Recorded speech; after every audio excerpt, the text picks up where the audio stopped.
A Science of Change, podcasting by Gilmore Crosby, social scientist, author, and organization development professional since 1984.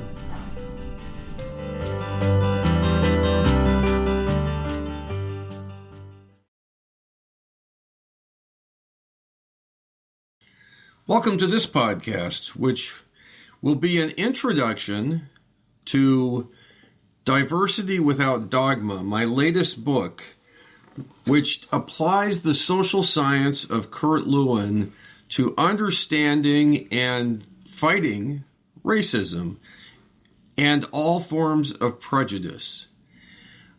This podcast will be similar to the session I did on The Interpersonal Gap by John Wallen, where I took a chapter from one of my books.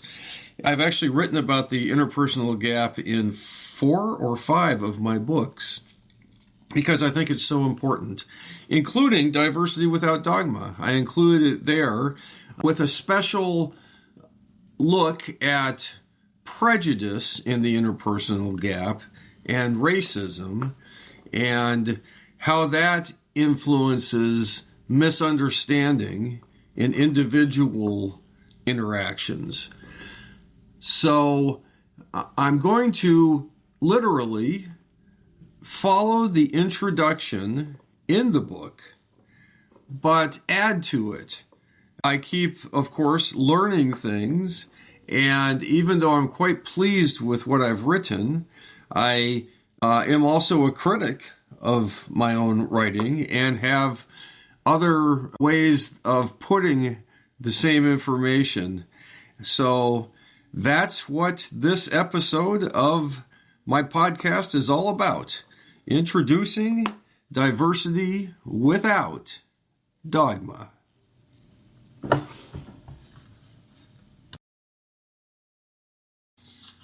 I begin Diversity Without Dogma with five quotes. And the first is by Howard Thurman.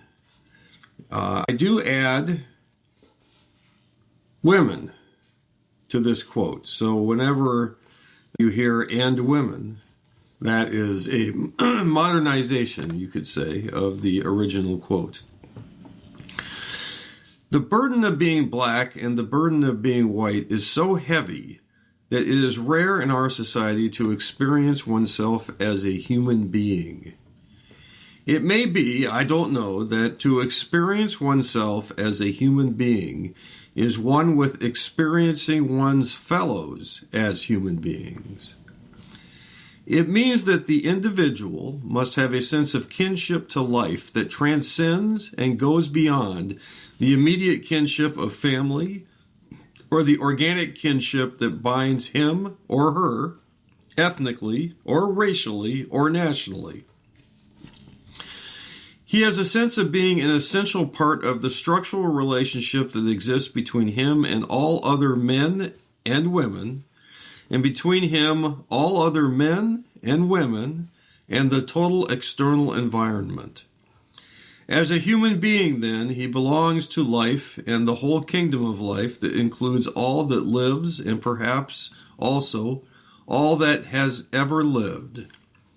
In other words, he or she sees himself as part of a continuing, breathing, living existence.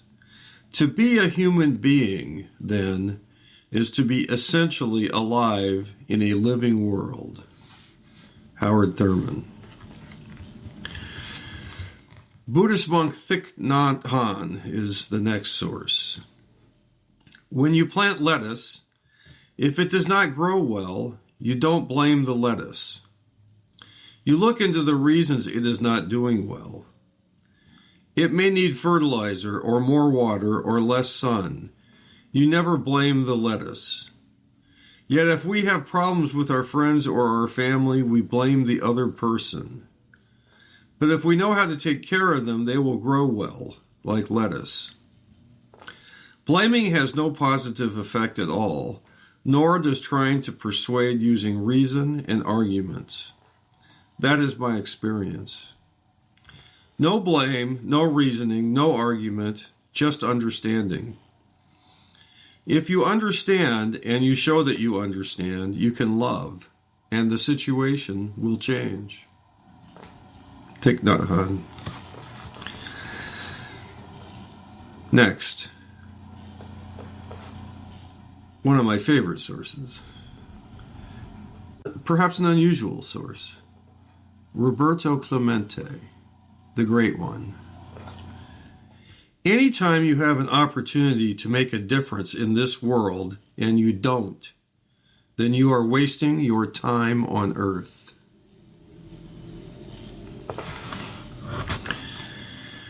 Martin Luther King Jr.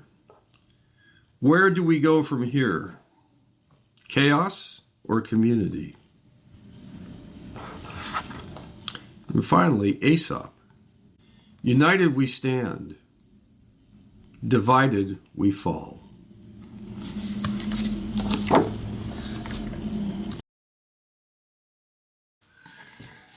I start the introduction with another quote.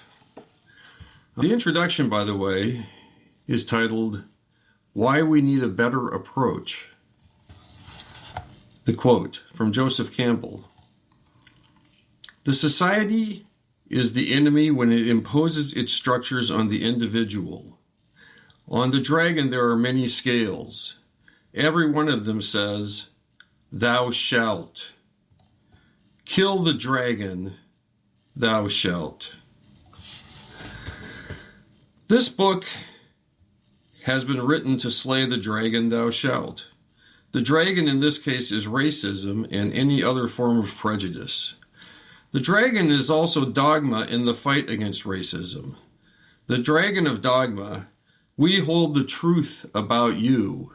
You should conform to our standards. Burns collaboration to ashes with its fiery breath. A collaborative approach is needed because societal dynamics like racism, sexism, and any and all forms of individual prejudice and systemic oppression breed confusion. This confusion gets in the way of the sense of kinship to all that lives and all that has ever lived, spoken of in the opening quote by Howard Thurman. It leads to proclamations of thou shalt. It allows those of us who are committed to equality to be divided. We will be prone to confusion and division as long as there is inequality, and confusion and division help perpetuate the problem we are trying to solve. That was the conclusion of a man ahead of his time, social scientist Kurt Lewin, who was born in 1890 and only lived till 1947, dying at the young age of 57. Lewin's social science, if we choose to use it, provides a foundation for understanding and addressing the contemporary dynamics of prejudice. This book lays out a Lewinian framework to decrease polarization and guide dialogue and action on social justice issues. Lewin's methods are inclusive. Whatever our position in the system, whether we have privilege or lack it, we must each step up and help each other if we are to get unstuck from past and present imbalances. As Lewin put it, so-called minority problems are in fact majority problems. Now Lewin, to digress from the introduction, studied minority relations carefully with his social science, a social science that he created as a Jewish scholar in Germany during the 1920s and 1930s, and that he continued to apply after fleeing to the United States. He used the word majority not to mean that there were more of you. You could look to many cases in history where there were more people, but they were still oppressed.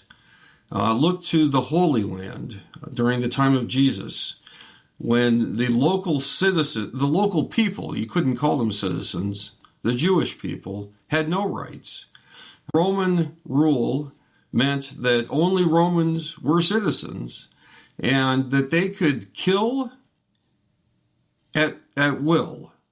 That if they didn't like how they were spoken to by a non-citizen, that they could simply execute them on the spot, and that there was no regress for the person that had been executed. It was not a crime because they had not committed it against a citizen of Rome. They had committed it against a subject. And so in that case, and in many others, the majority are actually the oppressed people being held in place by prejudice and systemic isms. So in this case, then, minority simply means that you have less power. That's the framework that Lewin looked at, power relations and prejudice, systemic prejudice.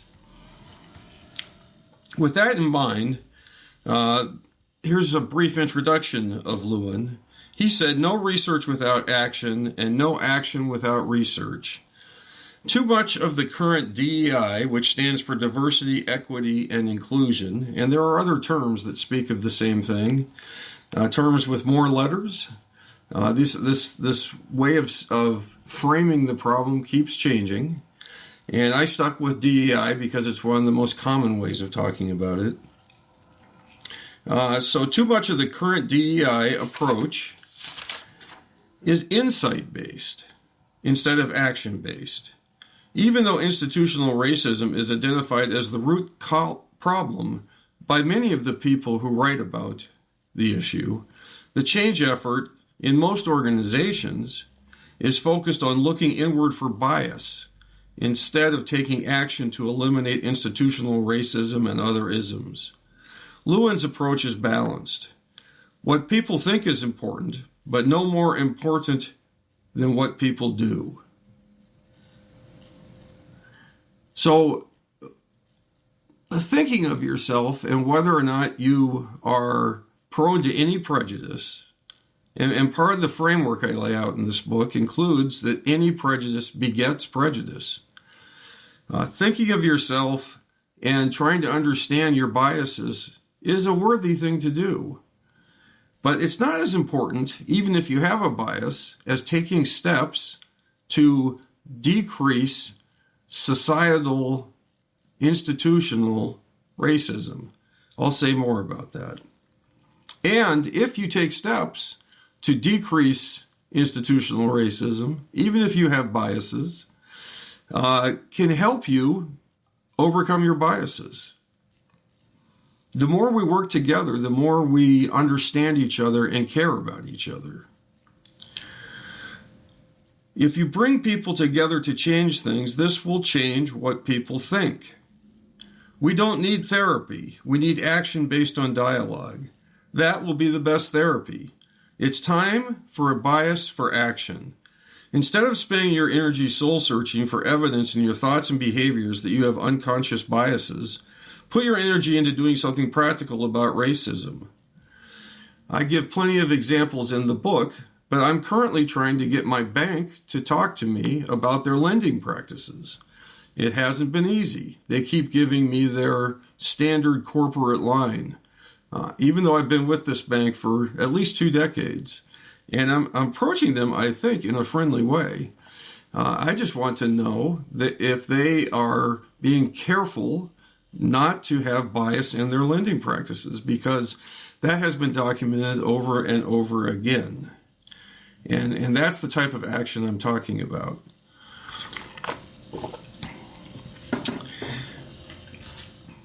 Instead of,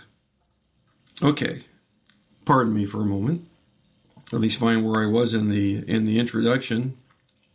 Do something practical about racism. Even if you have prejudice, do things to rid the world of racism and sexism and any other ism. That is better than having no prejudice and doing nothing. We don't have to wallow in guilt and or be saints. Sitting around, if you have identified you have a bias against, let's say, what you consider a race, which is, of course, a sociological construct that's been proven to be unscientific.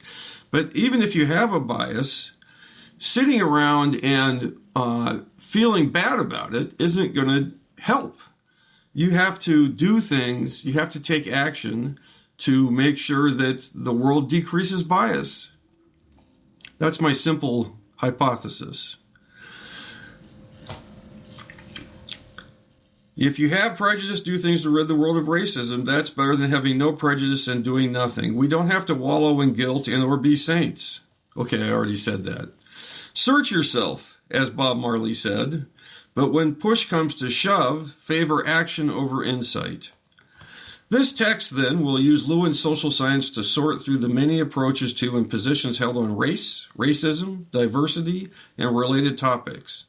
While the framework is and must be applicable to any prejudice, systemic or individual, the bulk of this exploration will focus on racism, which for many reasons has become the primary social justice focus of our times. Like anything that matters, the topic of racism sells, and people become emotionally attached to what they have created or bought into. Because the topic is so highly emotional, it can be difficult to talk about it and difficult to differentiate between what is a quality approach and what is not. Despite the difficulties, it's important to do exactly that, so as to minimize backlashes and erosion of confidence in what can and should be done, and to guide constructive action. Part of what divides those of us who are struggling against racism is semantics. Most people think of racism as prejudice held towards another group. Historian Ibram Kendi defines racism this way: to say something is wrong with a group is to say something is inferior about that group. My definition of racist idea is a simple one. It is any concept that regards one racial group as inferior or superior to another racial group in any way. That's Kendi.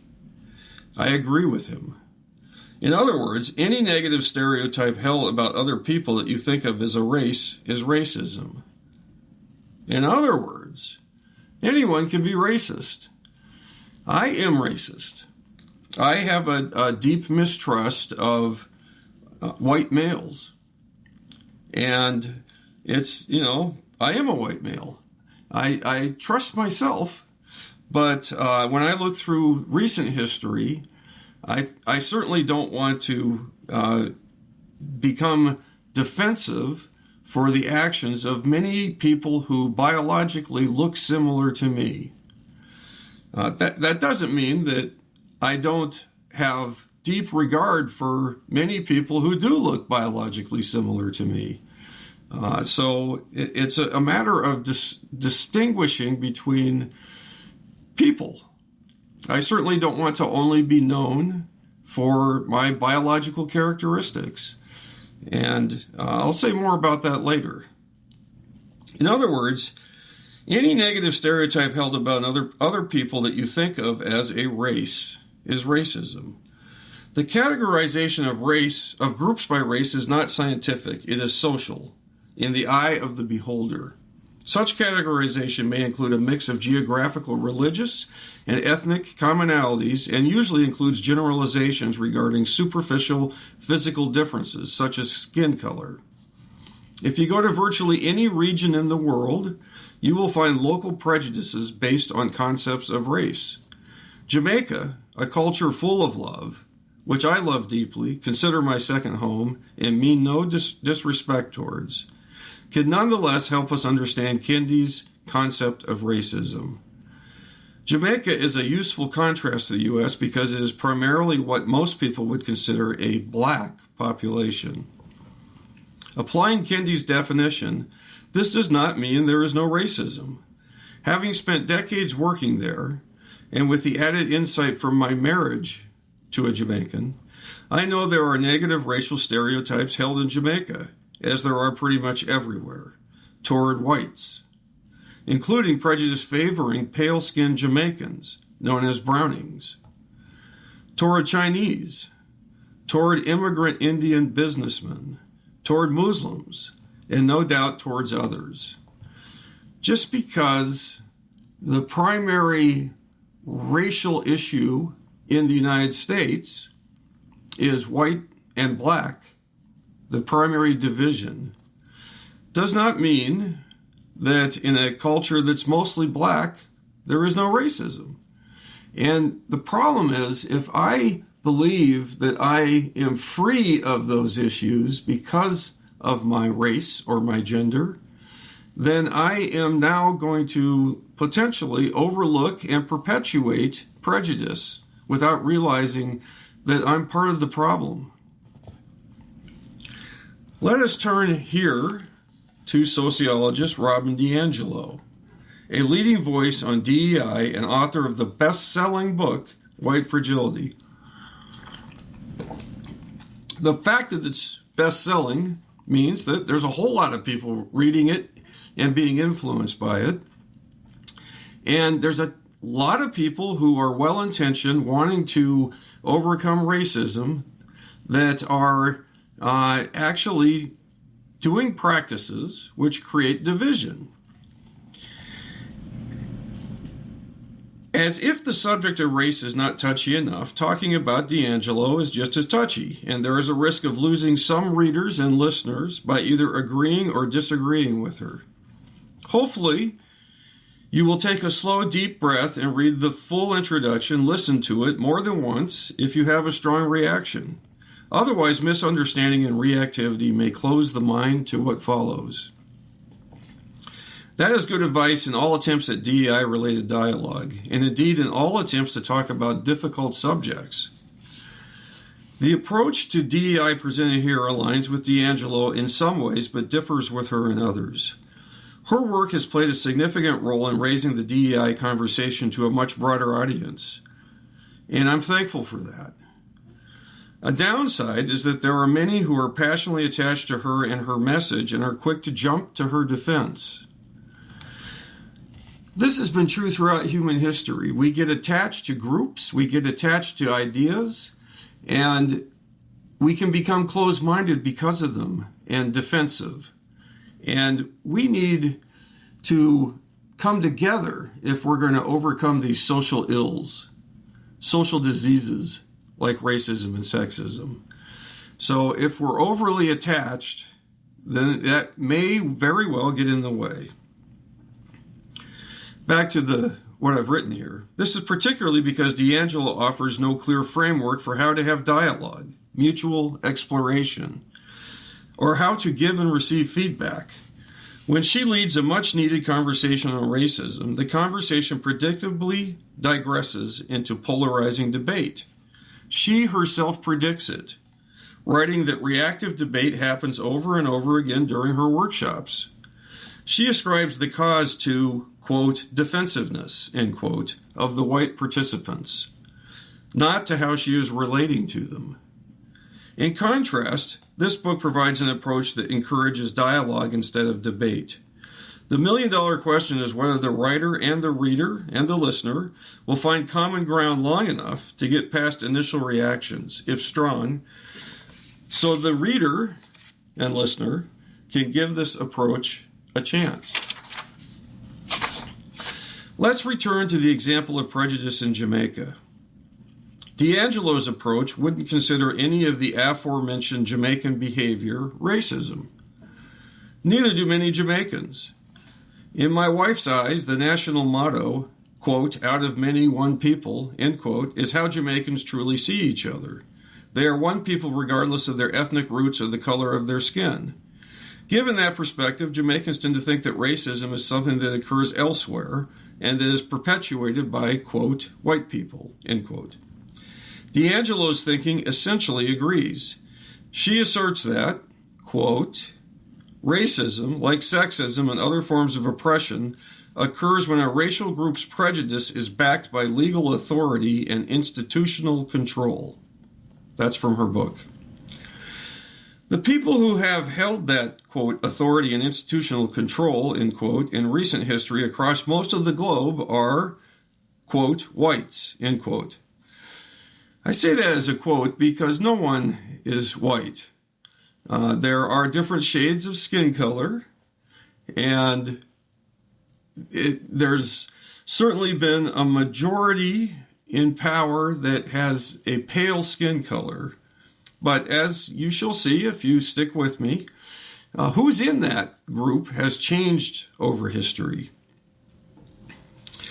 Back to what I'm writing, what I wrote. This power-based definition, while being accepted more and more in academic and sociological circles, is not how most people think, at least not in the U.S. Consequently, D'Angelo is constantly dealing with, quote, defensive, end quote, responses when she asserts that, and this is a quote, only whites can be racist. Robin DiAngelo. 2018, page 22 in her book, if you want to find it. End quote. Scattered in her writing are explanations that what she means is that whites are part of and beneficiaries of a system that is racist. But that is not how many people hear it when she boils it down to only whites can be racist. She further blurs her own meaning with statements such as, quote, all white people are invested in and collude with racism. That's on page 116 of her book, end quote. And that white people have, quote, unaware yet inevitable racism. Page 113, end quote. The people she is lecturing, if they think of themselves as, quote, white, end quote, can understandably hear these messages as a blanket accusation of prejudice. And to diverge, predictably then, either become defensive and withhold what they really think during these sessions, and still think what they used to think because they're no longer listening, or they become guilt-ridden and self-deprecating, which is more acceptable in the workshop. So neither outcome, I think, is particularly helpful. Further complicating a topic that is complicated enough already, some African Americans who hear the, quote, well, only whites can be racist, end quote, message, understandably think it means they cannot be racist. Technically, by Ms. D'Angelo's definition, they are right. African Americans do not have the power structure of racism behind them, so they do not fit into this definition of racism. Unfortunately, looking at it that way takes a very nuanced perspective, and it is easy to miss D'Angelo's purported meaning. Instead, minorities may understandably take this definition of racism as permission to say whatever they want to, quote, white, end quote, people, and to dismiss any of the predictably defensive responses as more proof of, quote, racism, end quote, in a similar fashion as D'Angelo. They are grasping one end of two poles, individualism and systemic thinking. Because they are in a systemically racist system, they may think D'Angelo and others mean they have no personal responsibility for their own reactions. In the intensity of such conversations, if one does talk of responsibility at the interpersonal level, the message is predictably dismissed as, quote, blaming the victim, end quote. That imbalance in conversation is not the intent of D'Angelo's message. At least that's what she says. But it is part of the impact, an impact she doesn't acknowledge, at least not in her book and other writings, to the best of my knowledge. So, and by that I mean she just simply doesn't say, look, the way I'm putting this is likely to cause defensiveness. And so I can understand you feeling defensive, and that's not my intent. Let's continue to talk. Instead, she simply says to the person in the audience that's speaking up, you're defensive because you're racist. And that just reinforces this polarity and divides people in the room. If you're considering doing DEI work, please don't do it that way. There's the whole system of race in the U.S. was created to divide us. And we don't need, as we fight against racism, to replicate that division. Okay, back to the text.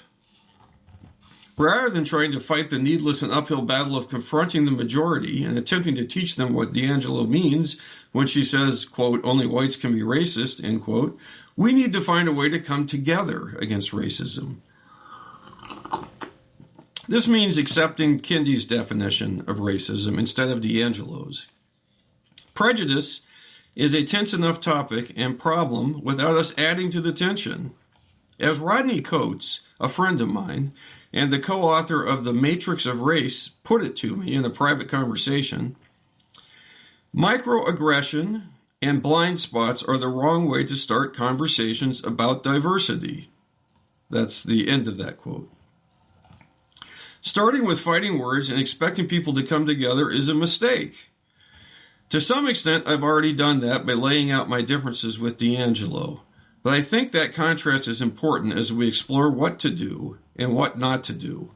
Hopefully you will bear with me. We must slay the dragon of needless polarization to find common ground. Addressing race relations by telling people, quote, thou shalt, end quote, is counterproductive. Policing words and behaviors is polarizing. Teaching that racism is unconsciously within all whites, that only the, quote, other, end quote, people are to blame for interpersonal tension, or that judgments about others, such as they are, quote, being defensive, end quote, are incontrovertibly true, is the dogma referred to in the title. The Merriam-Webster definition of dogma is, quote, a belief or set of beliefs that is accepted by the members of a group without being questioned or doubted, end quote. Dogma is undemocratic and adds to the confusion and inflames the fight-flight responses, including defensiveness, of those trying to engage in dialogue about racism and other DEI issues. It's time for an approach that is less focused on judging what we think and say, and more focused on building alliances and getting things done. Besides a passion for change, one such common ground shared by D'Angelo, Kurt Lewin, Kendi, and others is the assertion that race is a false hypothesis. There are real cultural and ethnic differences, but the concept of race does not stand up to scientific scrutiny on a biological level in any way, shape, or form beyond skin pigmentation and other superficial characteristics, even those who don't fall neatly into categories. Race is a twisted example of the, quote, social construction of reality, end quote. We believe it because we have been taught it. Many trace the assertion of racism as we know it to the papal decree in 1493, giving the Catholics of Spain and Portugal dominion over the New World, along with the cause of converting everyone in it. It was codified into Virginia law in 1691 to divide the servant classes and prevent uprisings. I go over that in detail in Chapter 5 of this book, including the first time that it was put into writing in 1691 and plastered on all the church doors and the public buildings that whites could rule over blacks. That is, if they found blacks gathering, poor white people had the right to execute them. So that's part of our U.S. history that is important for us to grapple with and acknowledge. But that's another chapter. So the idea of racism was further legitimized by, quote, scientists, end quote, such as the German anthropologist Johann Blumenbach, who asserted in 1795 that blonde, blue-eyed people were the most beautiful and had originated in the Caucasus Mountains. Such wildly unfactual scientific, allegedly, conclusions have been adopted by those who were looking to justify power, in this case, the power of pale-skinned people over all others. The myth of the Caucasus has stuck to this very day as the term Caucasian. Which is crazy. This is diverging now from my text. There's no evidence at all that anybody originated in the Caucasus Mountains. And so this whole thing was made up by this guy who liked certain skulls better than others and came up with the theory that the better looking skulls were the superior race. That stuck really strong in the United States and in, yes, Nazi Germany. Power imbalance and the coveting of the same is the root of this evil, and Lewin demonstrated that as long as there is significant power imbalance, both the people who allegedly hold power and the people who are relatively powerless will be confused and twisted by the inequality. That does not mean one cannot wield power in a positive way. We need the, quote, power, end quote, of leadership to create change.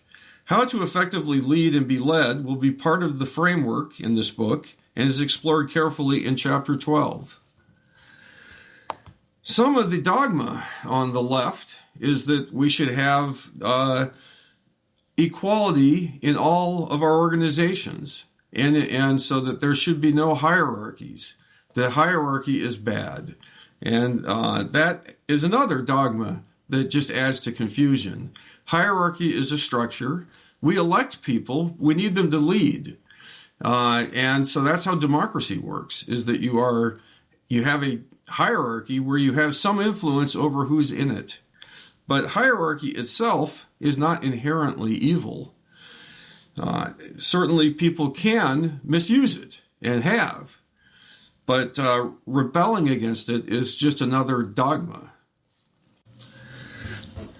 I'm a rebellious kind of guy.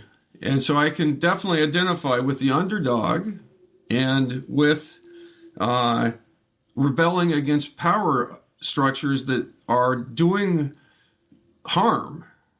But that doesn't make rebellion somehow better than hierarchy.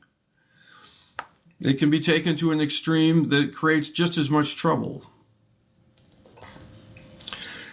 What seems forgotten in current discussions of racism is that power imbalances and abuse have been true throughout history. This is not an excuse. It is a cold hard fact that can shed light on our current dilemmas. Women have been relatively powerless throughout recorded history, and many have blamed themselves for failings that were rooted in patriarchy and sexism. As Howard Thurman illuminates in his Jesus and the Disinherited, Jews during the time of Jesus were powerless under Roman rule, and many must have asked themselves whether they had somehow brought their lot upon themselves. The Old Testament is full of beliefs that it is the chosen people's own fault that they are suffering. In Lewin's mind, the powerless are forever on the margin, never sure if what is holding them back is their own behavior or the racism, sexism of the people they are dealing with. Am I being held back or reacted to in this moment because I am black? Because I am a woman? Are people against me because I am a white male? I certainly experienced some of that in my attempts to talk about racism.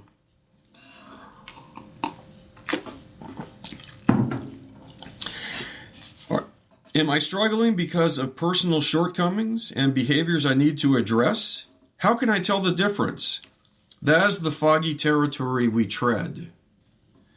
Most people on Lewin's margin will long to be part of the good life being lived by the group in power, even to the point of identifying with, imitating, and trying to fit into that group while simultaneously feeling something akin to repulsion to some degree toward those very same people. For example, many, far too many, dark-skinned people in Jamaica, India, and no doubt elsewhere attempt to lighten their skin with bleach and other, quote, treatments, end quote, to look more like those who have held power, wealth, and socially constructed standards of beauty. Beauty is in the eye of the beholder, and as such is universal to all shades. But racism has blinded countless numbers of the oppressors and the oppressed to that fact. The damage to self-esteem to anyone who does not think their skin pigmentation meets the standard of how a person should look is reason enough to fight racism. Lewin's person, quote, on the margin, end quote, will also long to feel pride in their own group even while feeling resentment and embarrassment over the disadvantages, self-doubt, and often desperate behavior that powerlessness brings with it. They may vacillate from pride to anger to despair. They belong firmly to neither world and can easily be plagued by confusion and doubt as long as the inequality they are living in continues to exist. To some extent, we are all on that margin, and consequently, we are all fragile. The individual experience is important in this puzzle, but the puzzle itself is systemic. And so preying on that fragility by having people only look at their biases is understandable, but I think counterproductive. I'm against it. The person in the group, quote, in power, end quote, despite the real advantages, is also in a confusing position. Far too many whites in the U.S. today defensively cling to the illusion of individualism and racial superiority and or deny that institutional racism still exists. Even if they see and acknowledge racism, others wallow in confusion, guilt, and fear of black violence. On a recent call to a colleague in Ukraine, I asked if she was fearful of a Russian invasion. This was, right before the actual war started. She told me that life in her city was completely unaffected by the Russian troops amassed on the border, and that the whole thing was being blown out of proportion by the media. Then, this is a social scientist who I deeply respect. Then she asked me if I was okay. She had just talked with colleagues in Los Angeles and San Francisco, 2 white women, and both feared that blacks would commit violence in their neighborhoods. I was stunned and assured her that I had no such fears, nor any reason to, and that I doubt the women were in any danger either. That sample of how some white Americans perceive the world is nonetheless part of the puzzle we must solve. We have our work cut out for us, and we need to invite all the help we can get, including those 2 women. I must say that when I have fear of violence, I think it's because of poverty in this culture, and guns, and the worship of violence that has been part of the majority culture since the rebellion against the British. And the British, in their first colony, were not in any way ashamed of using force to instill their will on the populace. And I don't just mean the Native Americans that were there, but the people they brought with them. They brought indentured servants, mostly Irish, whom they beat and whipped and raped and could commit crimes against with no redress. A familiar story, sadly. But that is a big part of how this country, which I love, began. Back to the text. We have our work cut out for us, and we need to invite all the help we can get, including those 2 women who expressed their fears. As Lewin put it, inequality is a problem for the majority and the minority. Equality, as much as can be achieved by human society, is the only solution. Lewin was effective in using his action research methods to address prejudice and move towards equality. His methods, mostly forgotten, are still available. My sincere hope is that this framework, based on Lewin's social science, will help create dialogue and action in the direction of real and lasting change. Objectivity, humility, forgiveness, dialogue, collaboration, action. That is what needs to be instilled into the struggle for equity. Most of all, even if we are not perfect, we must act out of love. If you've gotten this far, thanks for joining this journey. So, I go on to say some more things, like struggling with words like white, because they were popularized as part of the system of racism introduced in the U.S., as I cover in Chapter 5.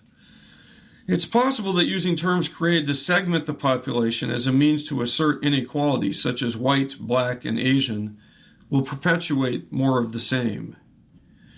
More accurate language would describe pigmentation, starting with the palest pale and ranging to the darkest dark. As my father has often pointed out, his skin isn't white. The background of this page is white. His skin and mine are difficult to accurately describe using available colors, but we are some sort of blend of very light brown, with perhaps pink and yellow. The Native American term pale skin is certainly more accurate than white. Nonetheless, Perhaps because I've been acculturated to these terms, I choose to mostly use the word white when referring to light-colored people and black when referring to dark-colored people in this book. I put them into quotation marks at times in an attempt to remind the reader that such categorizations of people are opinions that keep shifting with the sands of time, as we shall see. So, I put out here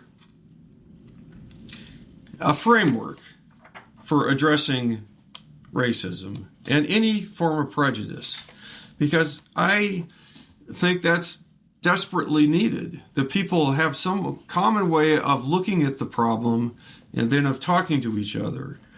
And that framework includes Lewinian social science, which I cover in the second chapter of this book.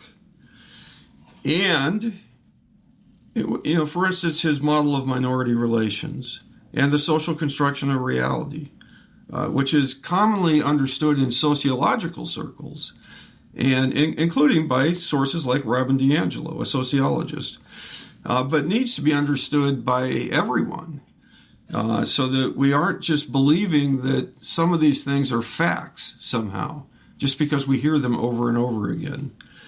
Then I go on to skills. People need skills for how to talk about difficult topics and how to own their own responsibility when they perhaps misunderstand others. If I take offense to what you say, there's a good chance I misunderstood it. And so I need to know how to take a deep breath and check with you about your meaning versus just blaming you and saying that because I'm offended, it's your fault. That's not a helpful model for dealing with difficult issues. And yet, it is a model taught in some DEI work. I go into that in depth in this book. And then I add that there's two things that I think need to be considered at all times when there's tension. It could be racism and other isms because they are real and they are embedded in our institutions. The idea that there's a even playing field is a false hypothesis. It's easy to document the ways in which groups have gained advantage in this culture and still do, as recent as the PPP loans. If you were black and you went to a banker anywhere in the country, the odds were you'd be rejected for a PPP loan. And this was not because of some vast conspiracy.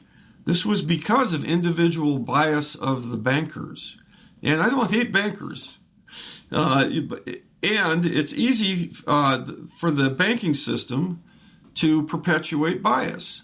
It certainly has historically and in recent times. That's why I'm talking to my bank. Do they have an objective way to evaluate whether they are lending fairly? That it doesn't have anything to do with a person's skin color. It has to do with their means of paying. And even that is in an imbalanced system. So, but if people have the same background economically, they should have the same access to loans. It should be that simple. And unfortunately, it isn't. So racism exists in our culture today. It's still being preyed upon by politicians who know that if they divide people, they may manage to get elected just based on that fear and hatred. So that's one side of the puzzle. The other side of the puzzle, any prejudice begets more prejudice, is part of the puzzle of that says, yes, racism is real. If I say that any group is worse than me because of their group characteristics, that is racism. So if I believe that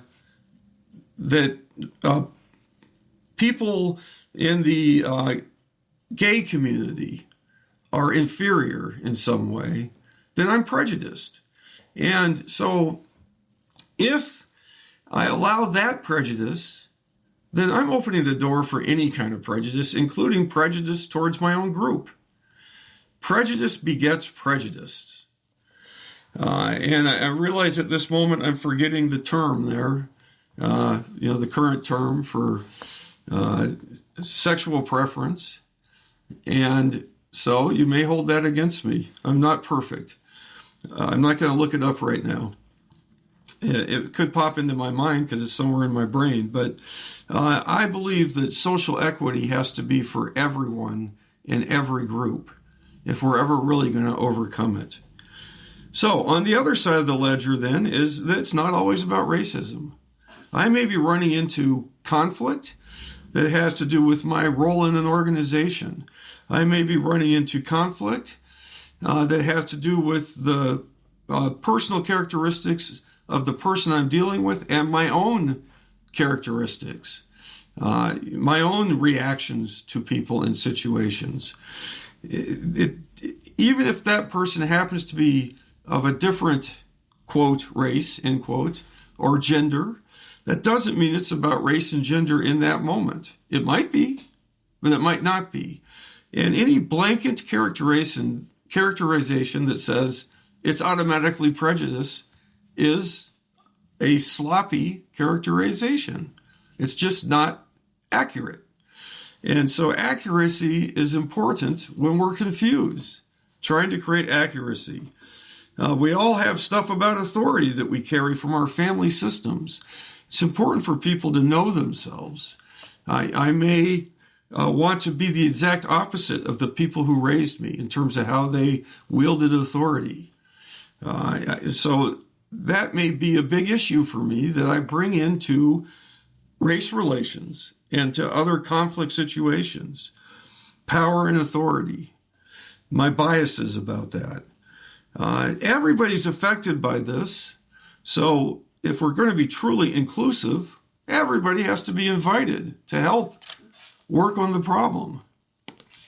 We can't just simply say it's only people who fall into the characterization of black who should solve racism in the U.S. And that if white people try to help, they're being the great white hope and they're being racist by trying to help. All of that thinking just complicates things. We need all hands on deck, and we should be grateful for anyone who's willing to fight against this type of injustice. They don't have to be perfect while they do it, and that's fortunate. So it's not always about racism. It could be about your habits about conflict. You may think something is a mountain that I think is a molehill. That doesn't make either of us right. It just means that everybody has different biases about what's a conflict, what isn't, and how to approach it. And so that's another way that we can divide if we're not being thoughtful.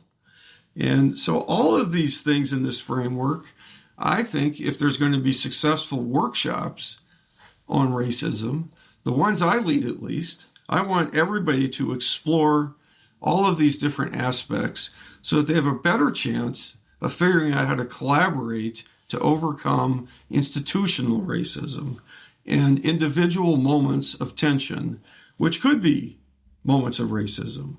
If I'm a woman in an institution that's never had women as CEOs, I may not be advancing because I'm a woman. That's real. On the other hand, it could be how I handle things that is getting in my way. That's also real. And that's what Lewin was talking about. The ambiguity, the confusion that is in any moment.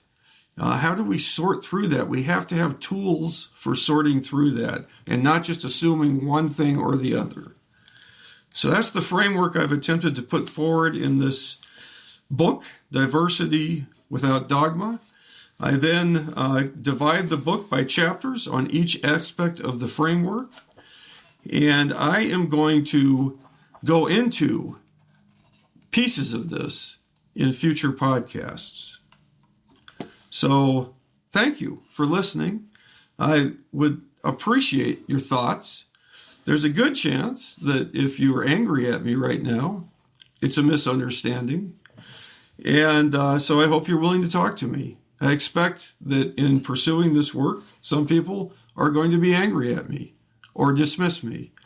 And I would appreciate the chance for dialogue And that's the only way to overcome our differences, which may be real, but may be imagined. Diversity without dogma.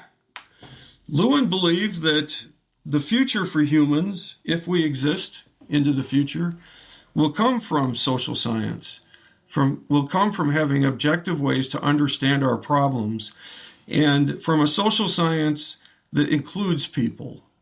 In my professional work as an organizational development professional, based on Lewin, I want the hourly workers to be given a chance to speak about honestly what they think is happening in organizations. It's often rather unhappy at first if you ask, and a lot of blame.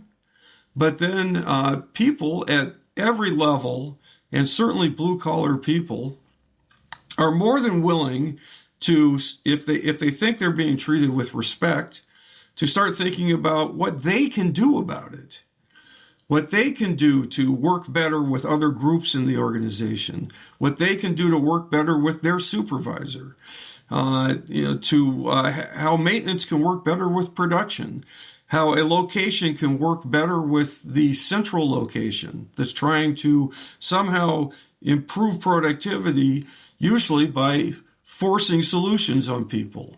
Anytime you force solutions on people and tell them how to think, there's a good chance that it's not going to go very well, and that they're simply going to silently rebel. Some will openly rebel, but others will silently rebel, and you'll be right back where you started.